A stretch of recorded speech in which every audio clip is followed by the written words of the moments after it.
Hey there, Gravette Lions fans. I'm Hayden. And I'm Paul. You're watching Gravette Gameday.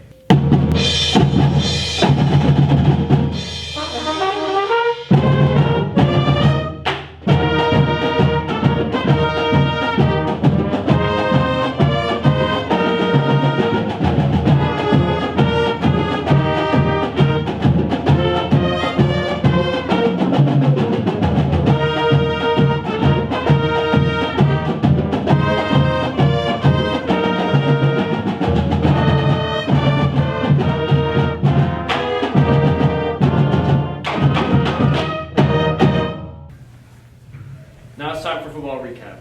Last week the Lions played the Green Forest Tigers. The game started out well with 2 interceptions in the first half. The Tigers couldn't move the ball, and before you knew it, the Lions were up 36-0. Coming out of the half, the Lions scored on the opening drive, making the score 44-0. The backups went in, and the rest was history. The Lions won 44-8. Now it's time for football coming up. This week the Lions play the Shiloh Christian Saints. The Saints have won every single conference game by a significant amount. It will be a tough task for the Lions, but the Saints are beatable. The young quarterback who can make mistakes. If the Lions get pressure, and the secondary needs to have great coverage all night. Now we're to Paul from yesterday. What's up, guys from the future? It's me, Paul from yesterday, and I'm here to break down Shiloh's offense. So without further ado, let's get started. So Shiloh Christian, they run a spread offense, which means that they have everyone spread out across the field. So what they're going to do is they're going to motion this A out here, and it's going to turn it into a double set. So whenever they do this, it's going to be a swing pass to their tailback. Their tailback is number 17. He's a very athletic wide receiver type of running back. So what's going to happen, the wide receivers are all going to block that way. And the linemen are going to do their pass sets. So whenever they do their pass sets, what's going to happen is they're going to hold it for 2, and they're going to release also. So you're going to have 4 people blocking on a safety in a corner, so that's just going to leave everything open. And then with this athletic tailback, they can go out and they can make whatever type of plays they want. That's all that I have for Shiloh. They run a lot of spread concepts. Their quarterback's going to be very athletic, and you got to watch out for that. And back to you guys. Thank you, Paul, from yesterday. Now it's time for the picks, which is our favorite part of the show and hopefully yours. So with our first game, we have Gravette at Shiloh. Hayden, who you got? I picked Gravette because nobody thinks they'll win this game, and it puts a chip on their shoulder, and the Lions are going to play their best football. I have to agree. I'm picking Gravette. Gravette is coming off of a big win up against Green Forest, which a lot of experts had Gravette and Green Forest playing a very competitive football game and Gravette winning by a touchdown. And with that being said, I feel like with a winning over Green Forest, and a big major factor coming in is Isaac Dan, who is back from his suspension.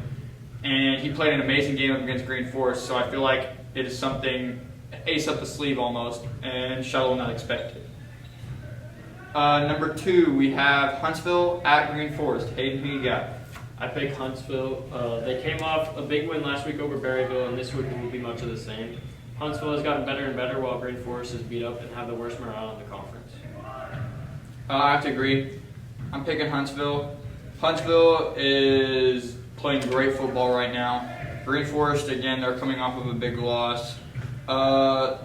They have the players. I feel like they have the players. I saw that. But, again, the play calling and situational football, that's just how the game goes. And I feel like Huntsville is going to win this game. Number 3, we have Berryville at Prairie Grove. Hayden, who you got? I picked Prairie Grove. They've been playing their best football these last few weeks, with the only team beating them in the conference being Shiloh. The Tigers are red hot, and Berryville is young and inexperienced. They missed 2 games earlier this season due to COVID-19 issues, and they're just now back to playing football, and this one could get ugly.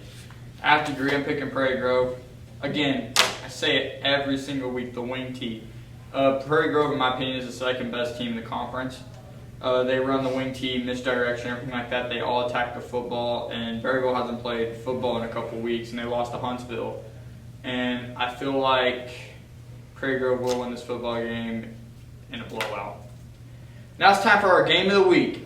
We have Elkins at Gentry. Hayden, who do you have? I picked Elkins. They surprised us last week playing with Shiloh for 3 quarters. They're playing their best football, and it looks like they're headed deep into the playoffs this year. Gentry, on the other hand, could make this interesting, but they don't have the talent to compete with Elkins. I have to agree. I'm picking Elkins. Now, here's why. Zach Jarnigan, which is Gentry's quarterback, is having a great season, even though he just came off of a suspension himself. I feel like with everything that's going on with Gentry, they can't compete with Elkins. But Elkins has got Cody Drummond back, and they have an amazing quarterback, and I feel like Elkins will pull away in this one and defeat the Pioneers. That is all from Gravette Gameday. Thank you for watching. We will see you next week. Go Lions.